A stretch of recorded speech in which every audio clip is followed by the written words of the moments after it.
Service சென்டருக்கு சில்லறையால் கொடுத்த தண்டனை. கைவலிக்க நாணயங்களை எண்ணிய ஊழியர்கள்.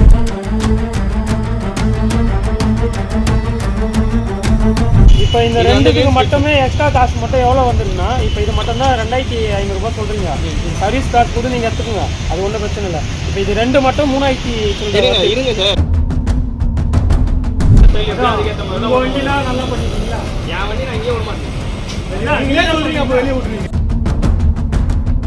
திருவள்ளூர் மாவட்டம் செஞ்சி பணம்பாக்கம் பகுதியை சேர்ந்த பன்னீர்செல்வம். பேர்ல செல்வம் இருந்தாலும் கையில அது இல்ல. தனியார் கம்பெனியில வெல்டிங் வேலை பைக் வாங்குவது அவரது பல வருட ஆசை. உந்தமல்லி அருகே காட்டுப்பாக்கத்துல தனியார் ஷோரூம்ல 2023ஆம் ஆண்டு தனது கனவு பைக் வாங்குறாரு. வாங்கிய ஓராண்டிலேயே என்ஜின் பழுதாம். 3 ஆண்டுகள் வாரண்டி தான் இருக்கே என அந்த ஷோரூமுக்கு போய் வண்டியை சர்வீஸுக்கு விட 1 மாதம் 2 மாதம் என நாட்கள் கடந்தும் பைக்கு கைக்கு வரலையாம். வேலைக்கு செல்ல ரயில் பஸ் என மாறி மாறி செல்லும் நிலை. ஒரு கட்டத்தில் 4 மாதங்களுக்கு பின்னர் வண்டி தயாராகி விட்டது, எடுத்துக்கங்க என மோட்டார் ஷோரூமில் இருந்து அழைப்பு வர உண்டியலில் சில்லறை காசுகளாக சேர்த்து வைத்து அந்த சில்லறை காசுகளை அப்படியே கொண்டு வந்து மோட்டார் ஷோரூமில் கொடுத்து தனது ஆதங்கத்தை தொடுத்து வண்டியை எடுத்து சென்று இருக்கிறார். ஒரு சாமானியனின் சர்வீஸ் லேட்டானது குறித்த வேதனை குறித்து நீங்கள் என்ன கருதுகிறீர்கள்?